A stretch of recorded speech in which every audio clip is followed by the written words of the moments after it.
नमस्कार, स्वागत है आपका उत्तराखंड के बुलेटिन में। मैं हूं आपके साथ यशी शुक्ला। रुक करेंगे खबरों का, लेकिन उससे पहले नजर डालेंगे सुर्खियों पर। हाईकोर्ट ने द्वारहाट विधायक की गिरफ्तारी पर लगाई रोक। विधायक पर शारीरिक शोषण के आरोप पर सुनवाई के बाद लिया फैसला। बीजेपी उत्तराखंड के नवीन प्रदेश कार्यालय का भूमि पूजन और शिलान्यास। बीजेपी अध्यक्ष जेपी नड्डा ने किया शिलान्यास। भाजपा के राष्ट्रीय अध्यक्ष जेपी नड्डा बोले, सरकारों की उपलब्धियां जन जन तक पहुंचाएं कार्यकर्ता।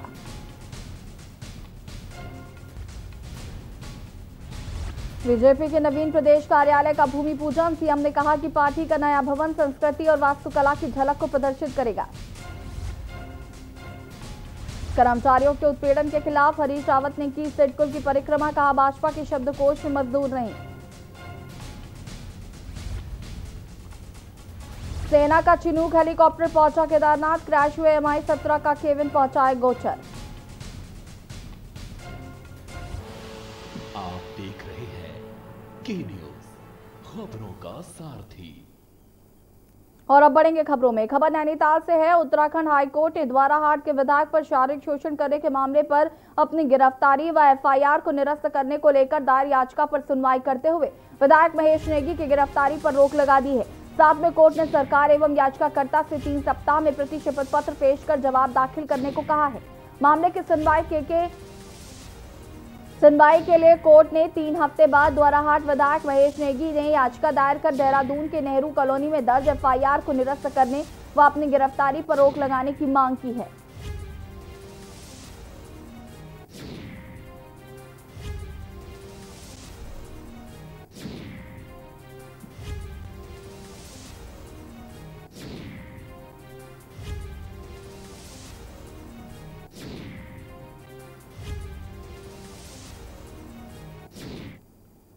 याचिका लगाई है। ये महेश नेगी जी जो सिटिंग MLA हैं बीजेपी के, उनकी अगेंस्ट एक FIR एक शिकायतकर्ता ने लगाई है। उनके और उनकी वाइफ के अगेंस्ट 376 और 506 IPC में नेहरू नगर कॉलोनी में।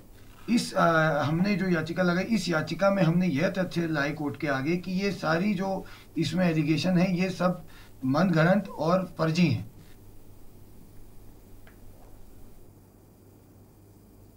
खबर सितारगंज से है। उधम सिंह नगर जिले के सितारगंज मंडी परिसर में पिछले 2 दिनों से किसानों के धान को नहीं तोले जाने के मामले में सितारगंज मंडी पहुंचे पूर्व विधायक नारायण पाल को पुलिस व प्रशासन ने हिरासत में ले लिया है। जहां पूर्व विधायक सितारगंज नारायण पाल किसानों के समर्थन में धरना प्रदर्शन करने मंडी पहुंचे थे, वहीं उन्हें पुलिस प्रशासन ने मंडी गेट पर ही रोककर हिरासत में ले लिया।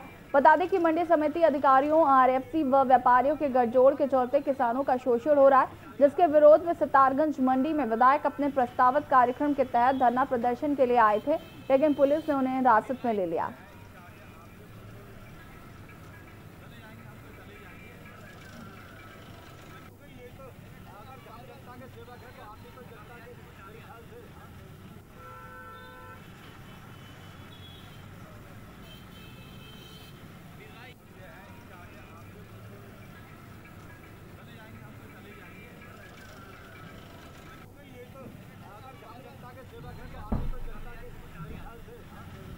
ये आज मंडी अपने समर्थकों के साथ पहुँचे थे और मंडी में धान तुलाई का कार्य प्रचलित है और इसके दृष्टिगत इनको बताया गया कि यहाँ पे, और ये धरना स्थल भी नहीं था क्योंकि इनका प्रस्तावित धरना देना था इन्होंने, तो इनको समझाने का प्रयास किया, ये नहीं माने। अपने समर्थकों के साथ वहाँ पे अव्यवस्था फैलने के डर से इनको हिरासत में लिया गया। भाजपुर चीनी मिल में कार्यरत कर्मचारियों की 14 सूत्री मांगे पूरी न होने पर चीनी मिल कार्यालय के बाहर धरना प्रदर्शन हुआ।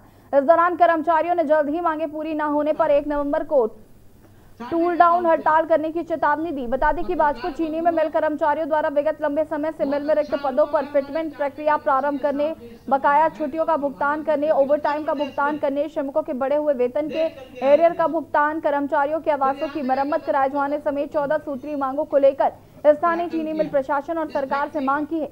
वहीं चीनी मिल कर्मचारियों के धरना प्रदर्शन के दौरान चीनी मिल GM प्रकाश चंद ने कर्मचारियों से वार्ता की और उनकी मांगों को जल्द पूरा करने की बात कही।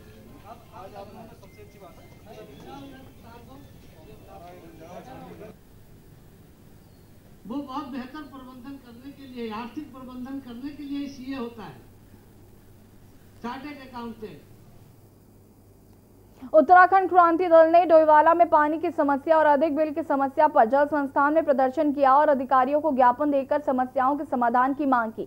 प्रदर्शनकारी नेताओं ने कहा कि अगर जल संस्थान ने जल्द सभी मांगों पर उचित कार्रवाई नहीं की तो फिर यूकेडी बड़े जन आंदोलन करेगी।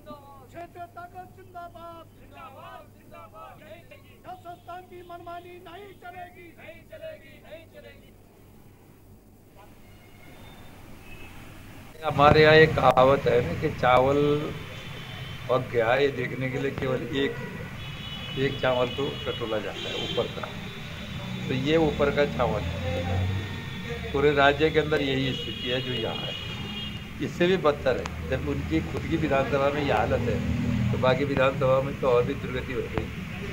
मेरा कहने वाले इसको बहुत ज़्यादा कमेंट करने की जरूरत है। ये इनके तकनीकी जो काम करने की शैली है। खाद्य पूर्ति निरीक्षक अश्विनी कुमार ने नैनीताल के तल्लीताल व मल्लीताल बाजार में दुकानों का निरीक्षण कर मिठाई और कोट्टू के आटे के सैंपल लिए। अश्विनी कुमार ने बताया कि नवरात्रों में कोट्टू के आटे की सबसे अधिक खपत होती है। इससे परचूनों की दुकानों में खाद्य पूर्ति को टीम ने छापेमारी की। छापेमारी में कुछ दुकानदार खुला हुआ कोट्टू का आटा बेचते पाए गए, जिनका न सिर्फ चालान किया गया बल्कि आटे के सैंपल भी लिए गए। वह उन्होंने मिठाई विक्रेताओं को हिदायत देते हुए कहा कि वे सरकार द्वारा जारी नए नियमों के तहत दुकानों में बेची जा रही मिठाइयों पर निर्मित डेट लिखें ताकि ग्राहकों को जानकारी मिल सके।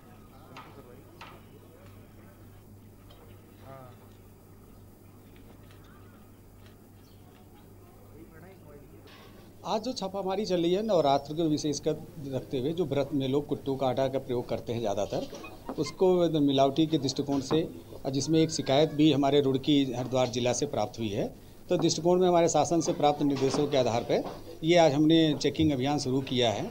साथ ही साथ मिठाइयों के बारे में एक्चुअली जो केंद्र सरकार का हमारे भारतीय खाद्य सुरक्षा एवं मानक प्राधिकरण द्वारा 1 अक्टूबर से एक नया नियम लागू किया गया है कि जो भी खुले में मिठाई विक्रेताओं द्वारा बेचा जा रहा है, प्रत्येक ट्रे पर बेस्ट बिफोर की तिथि और वो मिठाई किस माध्यम में पकाई गई है उसका भी उल्लेख करना जरूरी है, ताकि ग्राहक को ये मालूम हो सके कितने दिन हो गई मिठाई या कब तक हम प्रयोग कर सकते हैं। उत्तराखंड क्रांति दल ने डोईवाला में पानी की समस्या और अधिक बिल की समस्या पर जल संस्थान कार्यालय में प्रदर्शन किया और साथ ही अधिकारियों को ज्ञापन देकर समस्याओं के समाधान की भी मांग की। वहीं यूकेडी के पूर्व विधायक व संस्थापक दिवाकर भट्ट भी कार्यालय पहुंचे और उन्होंने यूकेडी के प्रदर्शन को जनहित में बताते हुए डोईवाला वीवीआईपी विधानसभा होने का दंश झेल रहा है। ये अधिकारी मनमानी कर जनता की समस्याओं को अनदेखा कर रहे हैं। साथ ही प्रदर्शनकारी नेताओं ने कहा कि अगर जल संस्थान जल्द ही समस्याओं का समाधान नहीं करेगा तो यूकेडी बड़े जन आंदोलन के लिए मजबूर हो जाएगी।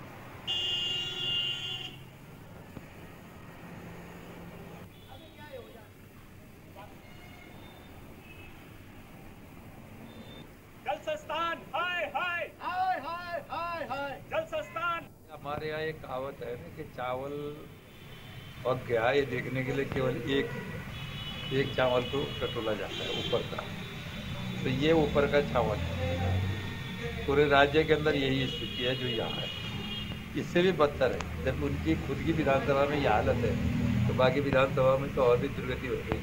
निश्चित तौर पर वीवीआईपी विधानसभा होने के कारण ही ये समस्याएं सामने आ रही हैं, क्योंकि यहाँ के विधायक जो माननीय मुख्यमंत्री जी हैं, पेयजल मंत्री जी भी हैं, बिजली मंत्री जी भी हैं, लेकिन क्षेत्र की समस्याओं को ध्यान देने के लिए उनके पास समय ही नहीं। और ये लगा लीजिए कि पिछले 6 महीने से वो 4 बार क्वारंटाइन हो चुके हैं। यहाँ की पब्लिक का खुद ही कहना है कि अगर हमें ये पता होता कि यहाँ के विधायक जी, यहाँ के जो जनप्रतिनिधि हैं त्रिवेंद्र सिंह रावत जी, उनको अगर वो अगर मुख्यमंत्री बनेंगे तो हम उन्हें विधायक भी नहीं बनाते।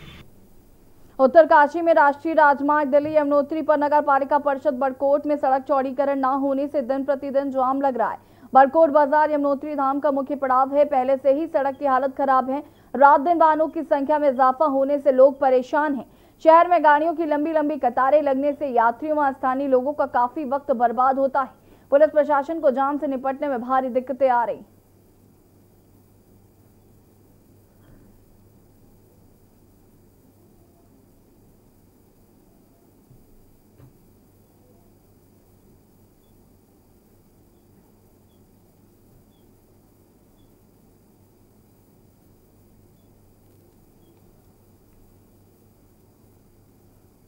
बाजपुर में विकास पुरुष नारायण दत्त तिवारी की पुण्यतिथि पर उन्हें याद किया गया। इस दौरान कांग्रेस कार्यकर्ताओं ने नारायण दत्त तिवारी के चित्र के सामने फूल अर्पित किए।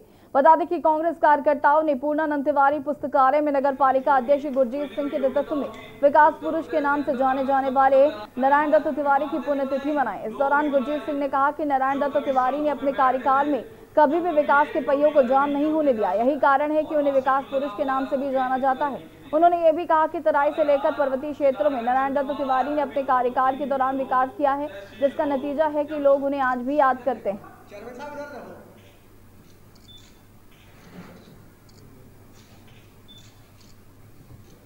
कांग्रेस का मुख्यमंत्री ने क्वालिटी नहीं होगी, कोई न कोई योग्यता होगी तो उत्तर प्रदेश के अंदर कांग्रेस का पतन लहरा। खाली भाजपा में इमारतें नहीं बनाई, लोग भी बनाए।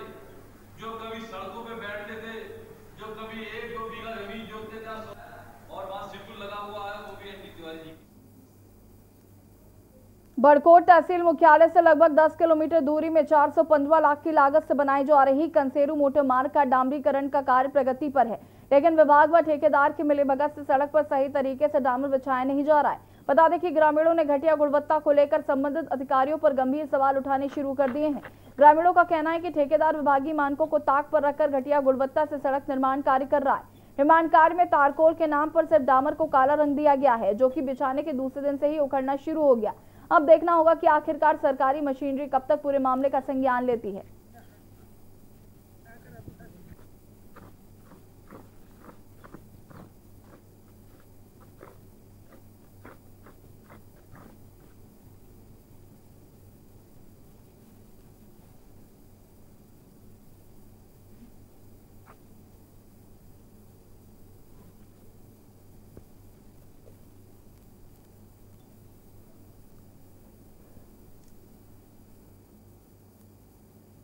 उत्तराखंड के विकास कार्य में मुख्यमंत्री त्रिवेंद्र सिंह रावत लगातार सहयोग कर विकास कार्य को गति दे रहे हैं और वहीं डोईवाला को सीएम ने बस अड्डे की सौगात दी है। देखिए रिपोर्ट।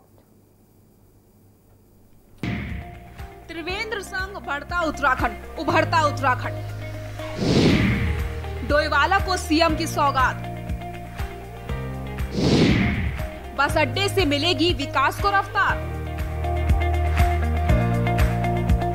डोईवाला में कोई रोडवेज बस अड्डा न होने के कारण यहाँ के निवासियों को लंबी दूरी के स्थलों में जाने के लिए देहरादून, ऋषिकेश या हरिद्वार बस अड्डे जाना पड़ता था, जिससे जनता का अधिक खर्च, उसके साथ साथ परेशानियों का सामना करना पड़ता था और इस वजह से उन्हें परेशानी भी झेलनी पड़ती थी। परेशानियों को देखते हुए सूबे की मुखिया त्रिवेंद्र सिंह रावत ने डोईवाला वासियों को एक बस अड्डे की सौगात दी है। ये बस अड्डा डोईवाला के लच्छीवाला में रेशम विभाग की जमीन में बनाया जाएगा। इसके लिए रेशम विभाग की 2 एकड़ भूमि परिवहन विभाग को आवंटित कर दी गई है। डोईवाला तहसील और परिवहन विभाग के अधिकारियों ने जगह का निरीक्षण किया और अपना सर्वे का कार्य शुरू कर दिया है। बस अड्डे की सौगात मिलने के बाद स्थानीय जनता के लाभ के साथ स्थानीय स्तर पर रोजगार के भी अवसर बढ़ जाएंगे। हमें बड़ी खुशी की बात है कि भाई यहाँ पे बनने जा रहा है हमारे गांव लच्छीवाला में। तो हम लोगों को बहुत परेशानी होती थी, कहीं जाना होता था बाहर तो डोईवाला तक जाना पड़ता था, कभी गाड़ी नहीं मिलती डोईवाला तक के लिए। तो यहाँ पर ये रेशम विभाग, यहाँ पर रेशम विभाग को दूसरी जगह दिया जा रहा है, तो यहाँ पर इसलिए बन रहा है। तो पार्किंग भी होगी, तो यहाँ के निवासियों के लिए कोई आने वाले, यहाँ मंदिर, शिव मंदिर भी है बहुत बड़ा, दूर दूर से आते हैं बेचारे, उनके लिए गाड़ियाँ नहीं मिलती है। कोटद्वार सावन के महीने में, शिवरात्रि में कोटद्वार से कहाँ से आते हैं लोग बेचारे, तो इसलिए ये सरकार बहुत अच्छा काम कर रही है। डोईवाला के एसडीएम लक्ष्मी राज चौहान ने बताया कि रेशम विभाग की जमीन परिवहन विभाग को ट्रांसफर कर दी गई है और विभाग ने बस अड्डे के निर्माण की दिशा में कदम बढ़ा दिया है, जो डोईवाला के लिए महत्वपूर्ण कदम है। माननीय मुख्यमंत्री घोषणा के अंतर्गत बस अड्डे निर्माण की घोषणा हुई थी, जिसके क्रम में यहाँ पे रेशम विभाग की जो ज़मीन थी उसमें से 2 एकड़ ज़मीन हमारे द्वारा बस अड्डे के लिए प्रस्तावित की गई थी। शासन द्वारा वो बस अड्डे के लिए ज़मीन हस्तांतरित हो गई है। इसके अलावा रेशम विभाग को लगभग 5 एकड़ ज़मीन आवंटित की गई है उसकी जगह, और अभी बस अड्डे के लिए जो स्वीकृति है वो शासन स्तर पर प्राप्त हो गई है और शीघ्र ही यहाँ पर बस अड्डे का निर्माण कर दिया जाएगा। मुझे लगता है यहाँ के स्थानीय लोगों को इसका बहुत ही फायदा मिलेगा। उधर उत्तराखंड परिवहन विभाग के महाप्रबंधक दीपक जैन ने डोईवाला में बनने जा रहे बस स्टेशन के स्थल का निरीक्षण किया और भरोसा दिया है कि बहुत जल्द डोईवाला को बस अड्डे की सौगात मिलेगी। एक बस अड्डा बनाया जाना है जिसके लिए जमीन चिन्हित हो गई है और परिवहन विभाग को आवंटित भी हो गई है, जिसका आज सर्वे का कार्य हम लोग करवा रहे हैं और इस सर्वे के बाद इसकी यहाँ का नक्शा वगैरह बनाकर उम्मीद है कि बहुत जल्दी यहाँ पे बस अड्डे का निर्माण शुरू हो जाएगा। सभी बसें इस मार्ग से गुजरती हैं, सभी बसें चाहे उत्तराखंड परिवहन निगम की चाहे छोटी दूरी की हैं चाहे लंबी दूरी की हैं, सभी बसें यहाँ पे बस स्टेशन पे आएंगी।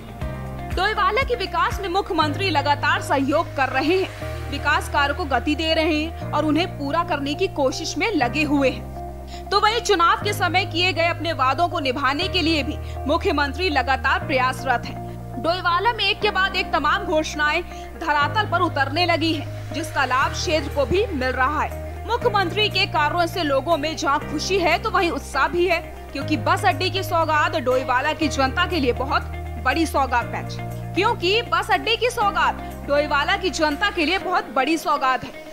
लोग डोईवाला की विधायक और सूबे के मुख्यमंत्री का आभार जता रहे हैं। के न्यूज के लिए डोईवाला से राजकुमार अग्रवाल की रिपोर्ट।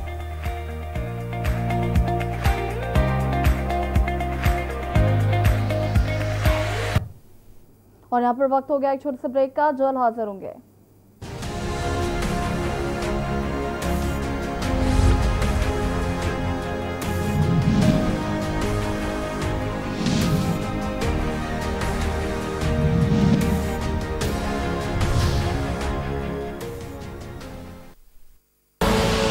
आप देख रहे हैं के न्यूज, खबरों का सारथी। GGS Education Group launches 20% discount on academic fee of courses MBA, BBA, BCA, BFSI and GM, D Pharma, B Pharma.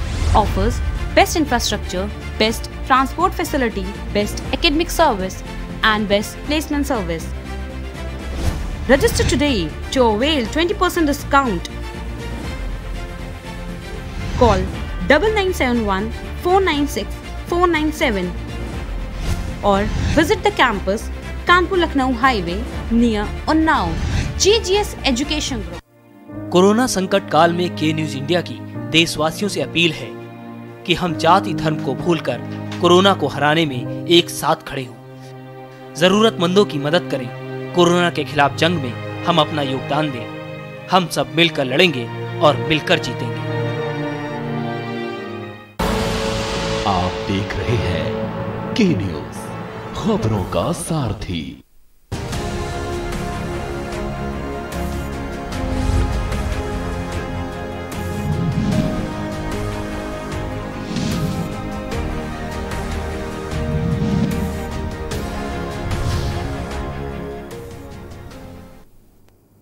रेखीवादी पर फिर से आप सभी का स्वागत है। भाजपा के राष्ट्रीय अध्यक्ष जेपी नड्डा ने कहा कि पार्टी 5 का कार्यकर्ता कार्यक्रम कोष कार्यकारिणी और कार्यालय पर कार्य करते हुए आगे बढ़ती है। कार्यालय कार्यकर्ताओं के संस्कार का केंद्र और स्रोत होता है। नड्डा ने शनिवार को दिल्ली से वर्चुअल आधार पर देहरादून से रिंग रोड पर बनने वाले प्रदेश भाजपा के नए कार्यालय का शिलान्यास करने के बाद ये बात कही।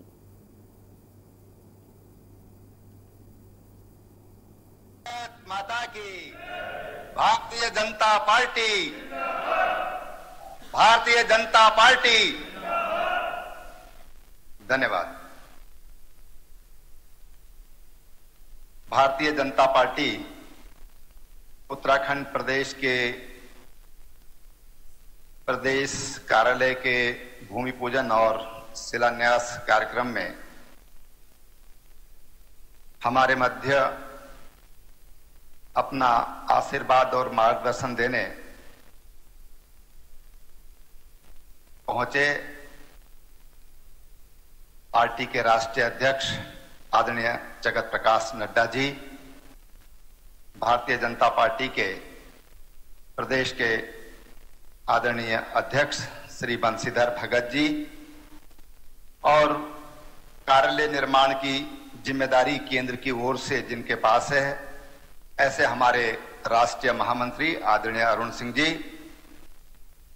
केंद्रीय शिक्षा मंत्री और उत्तराखंड राज्य के पूर्व मुख्यमंत्री आदरणीय श्री रमेश पोखरियाल निशंक जी, हमारे सभी सांसदगण, श्रीमती माला राज्य लक्ष्मी साहा जी, तीरथ सिंह रावत जी, अजय भट्ट जी, अजय टमटा जी और राज्यसभा के सांसद और राष्ट्रीय मीडिया का काम जो देख रहे हैं हमारे छोटे भाई अनिल बलोनी जी, मंत्रिमंडल के मेरे सभी सहयोगी गण, विधायक गण, जिला पंचायतों के हमारे यहाँ पर उपस्थित अध्यक्षगण और सभी उपस्थित कार्यकर्ता बहनों भाइयों, आज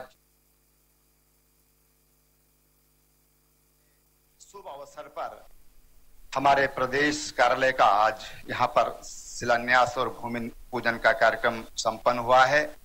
इसके लिए मैं आप सबको बहुत बहुत बधाई और शुभकामनाएं देता हूं। पार्टी का कार्यालय, जैसा अध्यक्ष जी ने कहा कि बलबीर रोड पर भी हमारा कार्यालय है, लेकिन वहां पर कई बार बहुत तकलीफ होती थी कि पार्टी के कार्यालय पर कोई मीटिंग हो रही है, कार्यकर्ता, बड़ी पार्टी के कार्यकर्ता हैं तो बड़ी संख्या में वहां पर आते जाते हैं, तो जो स्थानीय लोग हैं उनको दिक्कत होती थी, उनको परेशानी होती थी और कई बार उनको रास्ता बदल कर भी जाना होता था। कार्यकर्ताओं को तो दिक्कत थी ही कि छोटा कार्यालय था, लेकिन स्थानीय लोगों को भी वहां पर प्रॉब्लम होती थी। मैं समझता हूं कि उन सब लोगों ने हमारी वजह से बहुत तकलीफ झेली है। मैं उनसे क्षमा चाहता हूं और साल भर और लगेगा, उनकी दिक्कतें जो उनको होती हैं वो दूर हो जाएंगी जब पार्टी का इस कार्यालय में प्रवेश हो जाएगा। तो मैं उन सब जो हमारे पड़ोसी हैं वहां पर, उनका भी धन्यवाद करता हूं कि उन्होंने कभी कोई आपत्ति नहीं प्रकट की, उन्होंने हमेशा हमें सहयोग किया और इसलिए उनके प्रति भी मैं अपना आभार प्रकट करता हूं। मित्रों, ये कार्यालय जब हमारा परिकल्पना हो रही थी और जब हमारी सरकार बनी, हमने ये प्रयास किया कि जो हमारा स्थानीय स्थापत्य है, हमारी जो भवन निर्माण शैली है और जो हमारे स्थानीय संसाधन हैं जो प्रकृति ने हमको दिए हैं, उनका हमें भरपूर। काशीपुर पहुंचे कांग्रेस प्रदेश अध्यक्ष प्रीतम सिंह ने मीडिया से रूबरू होते हुए प्रदेश की भाजपा सरकार पर तीखे प्रहार किए हैं। प्रीतम सिंह ने शराब और खनन माफियाओं द्वारा सरकार को चलाए जाने की बात कही। बता दें कि कांग्रेस प्रदेश अध्यक्ष प्रीतम सिंह ने पत्रकार वार्ता में कहा कि सत्ता हासिल करने के लिए भारतीय जनता पार्टी के लोगों द्वारा कांग्रेस का दुष्प्रचार किया गया था, जिसमें कांग्रेस को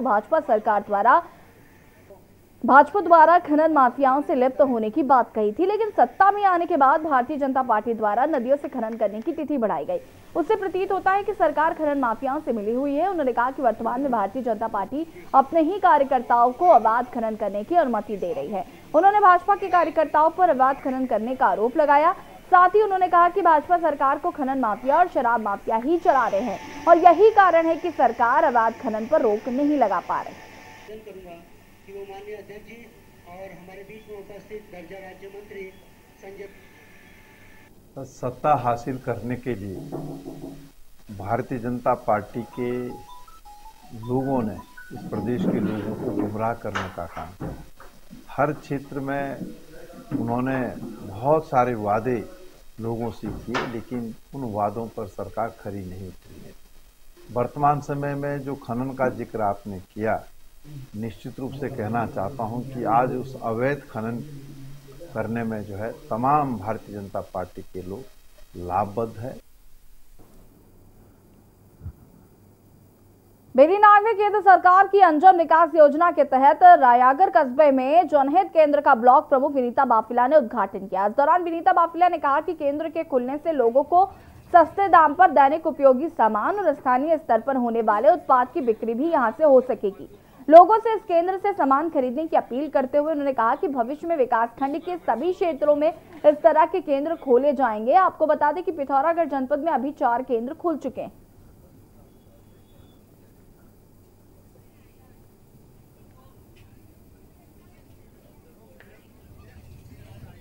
विकास योजना के तहत आज रायगढ़ क्षेत्र में एक जनरल स्टोर खुला है और ये जनरल स्टोर में आपके किचन की जितनी भी यूज की सामान है आपको सब यहाँ मिलेगा। और सबसे मेन चीज ये है कि वो मार्केट रेट से आपको कम प्राइस पे मिलेगा, जिससे कि लोगों को लाभ मिलेगा। और मैं यहाँ की जनता को बहुत बधाई देती हूँ किस तरह का आपका जनरल स्टोर खुला। और दूसरा जो हमारे लोकल प्रोडक्ट हैं गाँव के, जिनको मार्केट नहीं मिल पाता था, वो 1 किलो हो चाहे 2 किलो हो, कितने भी कम क्वांटिटी में हो, तो आप इस काउंटर में लेके उनको बेच सकते हैं और यहाँ से उनको नगद पैसा मिल जाएगा, जिससे हमारे जो गांव के किसान हैं उनको भी लाभ मिलेगा। उत्तराखंड के बुलेटिन में फिलहाल इतना ही। देखते रहिए के न्यूज़ इंडिया। नमस्कार।